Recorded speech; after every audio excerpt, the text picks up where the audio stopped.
네, 미국 증시에서 가장 핫한 이슈를 토대로 투자 전략 세워보는 시간입니다. 이재선의 투자백미 시작합니다. 오늘은 간밤에 발표된 지표 그리고 여러분이 궁금해하시는 빅테크 실적 중심으로 얘기를 나눠보도록 하겠습니다. 현대차증권 이재선 연구위원 나오셨습니다. 안녕하십니까? 네, 안녕하세요. 네, 안녕하십니까? 일단은 지표 하나 먼저 보고 갈게요. 제조업 서비스 PMI가 미국, 유럽 다 발표가 됐더라고요. 이거 어떤 의미가 있었는지 간단히 들을 수 있을까요? 일단 서비스업 PMI가 이제 시장 예상치를 상회를 했고요. 사실 예전 같은 국면이면은 그 소비 지표가 잘 나오면은 또 이제 금리 인상을 또 우려를 해서 시장이 배드이스 굿으로 해석이 됐었는데 네. 어제 같은 경우를 보자면은 저희가 10년물, 2년물이 사실 단기적으로 과매도권에 진입을 해서 금리 부담이 한 차례 또 낮아진 점을 시장이 보다 좀 바라본 것 같고요. 또 이제 빅테크 중심으로 이제 저희가 실적 시즌이 예상이 되어 있기 때문에 그에 따른 좀 저가 매수세가 유입이 되어 있다라고 생각을 하고 있습니다. 저희가 그리고 통상적으로 이제 월 초에 발표되는 PMI가 시장에서 보다 영향력이 높기 때문에 그쵸. 네, 이번 주에 발표된 그 S&P 글로벌 PMI 같은 경우는 또 시장 예상치 영향력이 그렇게까지 높지만은 않았다라고 생각을 하고 있고요. 소비 지표 같은 경우를 보자면은 저희는 이제 10월 중 11월, 12월 달까지 가서도 지금보다는 잘 나올 가능성을 그렇게 크게 보고 있지는 않습니다. 저희가 초과저축분에 대해서 거의 다 고갈이 된 상황이고요.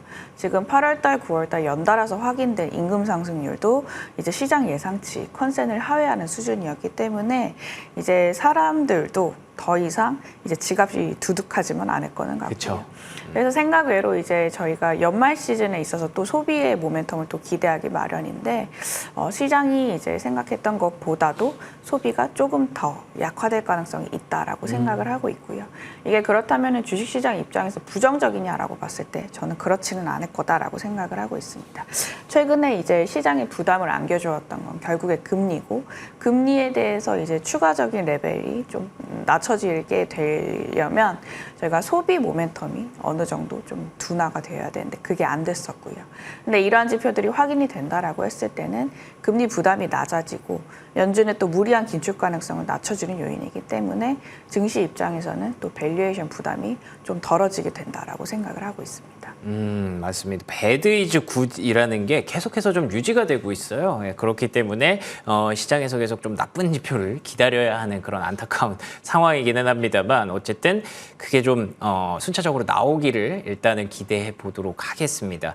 그리고 가장 많이 궁금해하시는 게 마이크로소프트, 구글의 실적 발표였는데 어떻게 보셨는지 좀 궁금하네요. 일단 빅테크 기업들은 지금 다 각자 차별화가 된 그 기업이 이 흐름을 조금 나타내주고 있는 것 같아요. 통틀어서 보자면은 지금 실적 시즌이 예전 대비해서는 근데 모멘텀이 그렇게까지는 높지만은 또 않은 상황이고요. 지금 팩트셋에 따르면 3분기 어닝 시즌에 접어들면서 S&P 500 기업 중에 17%가 3분기 실적을 발표를 했고요. 이 가운데서 한 73%가 시장 컨센서스를 상회를 했는데 5년 평균 대비 낮은 수준을 기록을 하고 있습니다. 그래서 이제 저희가 3분기 이제 컨센서스를 보면은 전반적으로 이제 이익 같은 경우는 전년 동기 대비해서 0.4% 정도 감소할 것으로 예상이 되고 있고요. 지금 이제 구글이라든지 MS 이제 발표가 됐고 저희가 앞서서 넷플릭스라든지 이제 테슬라 또 확인을 했고요. 향후 이제 더 빅테크 기업들의 실적이 남아있기 때문에 이 같은 흐름을 조금 바꿀 수 있을지 저희가 차후 좀 주목을 해야 될 것 같고요. 주가 같은 경우를 보자면은 저희가 단기적으로 과매도권이기 때문에 기술적인 반등은 가능하겠지만 이 빅테크 기업들이 향후 전망에 따라서 사실 주가도 일정 부분 또 영향권에 접어들 수가 있기 때문에 지금 당장 나오는 실적보다는 향후 그래서 내년에 대해서 성장률이라든지 그 소비 모멘텀이 얼마나 이제 살아나느냐에 대한 기업들의 생각이 사실 시장의 영향력이 보다 미칠 거다라고 생각을 하고 있습니다. 그래서 이제 소비 관련된 여타 기업들도 차후 조금 실적을 지켜봐야 된다는 입장입니다. 알겠습니다. 실적이 확실히 좀 차별화되고 있고요. 뭐 같이 움직인다기보다 그리고 시장의 영향력이 엄청 크다기보다 최근에는 아무래도 매크로 변수의 영향권에서 아직 자유롭지 못하기 때문에 이 부분을 조금 더 보도록 하겠습니다. 이번 주에도 여러 가지 지표들이 좀 나오더라고요. GDP 그리고 PCE 물가 이런 것들이 발표가 되던데 어떻게 우리가 준비를 좀 하고 있어야 될까요? 네, 저희가 이제 3분기 GDP 발표도 예정이 되어 있는 상황이고요. 일단 미국 소비가 저희가 3분기 때는 양호했기 때문에 3분기 전체 GDP는 전분기 대비해서 한 4% 수준으로 이제 기록할 것으로 생각을 하고 있습니다. 네, 이것도 사실 아까 제가 말씀드렸다시피 이제 내년에 가서는 거의 이제 성장률이 큰 폭으로 조금 많이 떨어질 가능성이 있고요. 그렇죠. 시장이 가장 우려하고 있는 부분이 이 같은 요소인 것 같아요.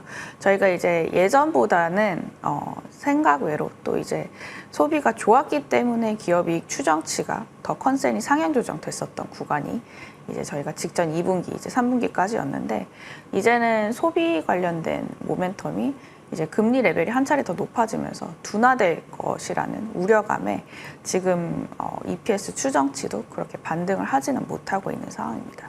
저희가 내년 1분기, 2분기 성장률 전망치도 0%가 예정이 되어 있고요. 그렇기 때문에 이제 GDP 같은 경우는 저희가 소비에 동행하는 또 지표로서 굉장히 중요한 지표고 또 이제 소비의 그 기여도를 조금 살펴볼 필요가 있을 거는 같고요. 또 이제 그 다음날 발표되는 PCE 지표는 연준이 주목하고 있는 지표 중에 하나인데 헤드라인 PCE는 전월 대비 둔화할 것으로 예상이 되고 있고요.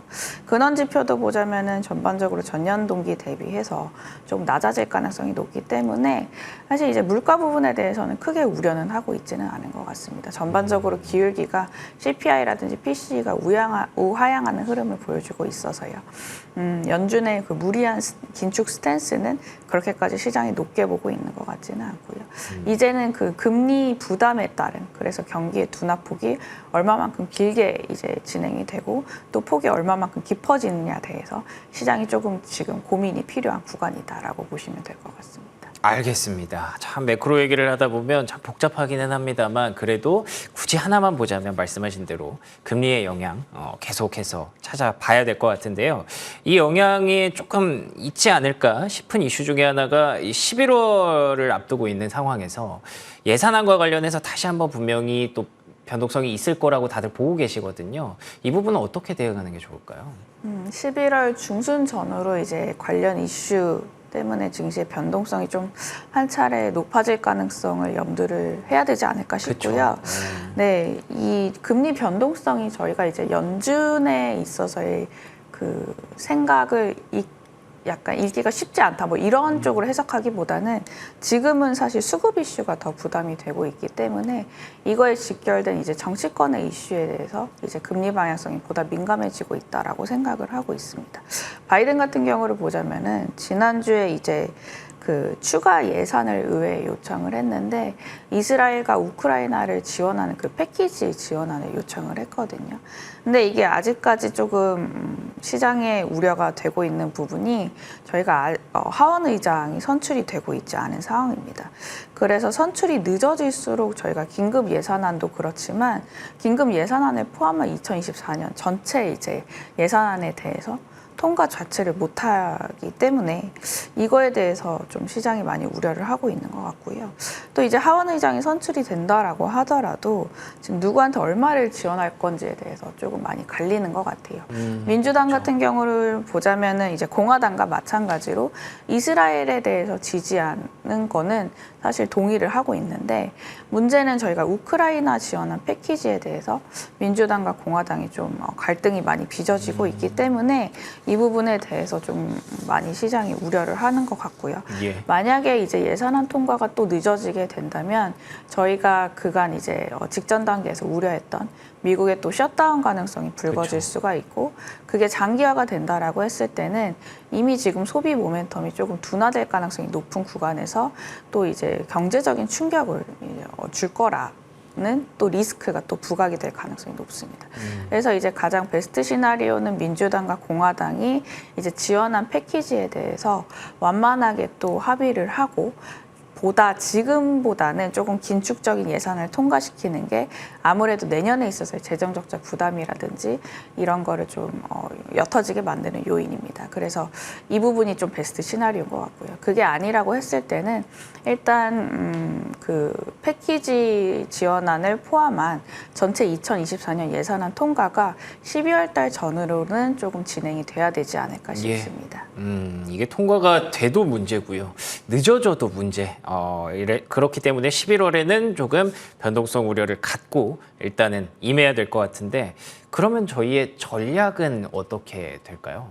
일단 금리에 대한 변동성이 여전히 저는 높을 가능성이 있다라고 생각을 하고 있고요. 그렇군요. 그래서 이제 과감하게 뭐 한쪽으로 베팅을 하기보다는 여전히 이제 양쪽 사이드 바벨 전략으로 네. 경기 민감주와 이제 안전한 이제 고배당주를 같이 편입하는 게 유효한 구간이다라고 생각을 하고 있습니다. 저희가 이제 연말에 있어서의 연말 랠리도 또 기대를 해보고 있는 사람들이 일부 있는데 그렇죠. 저는 이제 기술적 반등은 가능은 하다라고 생각은 되지만 그 이상을 바라보기 위해서는 결국에는 금리 부담이 낮아져야 되고 또 이제 그에 따른 경제 성장률 전망치 하향 조정이 좀 멈춰야 된다라고 생각을 합니다. 지금 경제 성장률이 하향 조정됨으로 인해서 사실 우리나라도 이익에 대한 전반적인 컨센이 지금 조금씩 낮아지고 있는 상황이거든요. 그래서 이거를 조금 해결하기 전까지는 어느 정도 좀 안전적인 그 업종들을 편입을 해서 포트폴리오 해칭 전략이 필요하다라고 생각을 하고 있고 경기 민감주 중에서는 저희가 P와 Q의 모멘텀을 지금 동시에 가지는 반도체라든지 IT 하드웨어를 편입을 하되 또 이제 안전한 그 배당주 중에서는 저희가 이제 배당 수익률이 상대적으로 높은 은행이라든지 에너지 업종으로 조금 같이 이제 바라보자. 실제로도 외국인 같은 경우도 지난주에 보험이라든지 반도체, 은행을 이제 동시다발적으로 좀 관심을 보였었습니다. 알겠습니다. 바벨 전략 말씀해 주셨어요. 또 언제 증시가 반등할지 모르거든요. 그렇기 때문에 한쪽 덕을 가져가는 동시에 그래도 불안한 부분이 있기 때문에 배당주라든지 방어주 계속해서 같이 좀 들고 가는 전략 11월로 가져가 보도록 하겠습니다. 지금까지 현대차증권 이재선 연구위원과 얘기 나눠봤습니다. 오늘도 좋은 말씀 고맙습니다. 감사합니다.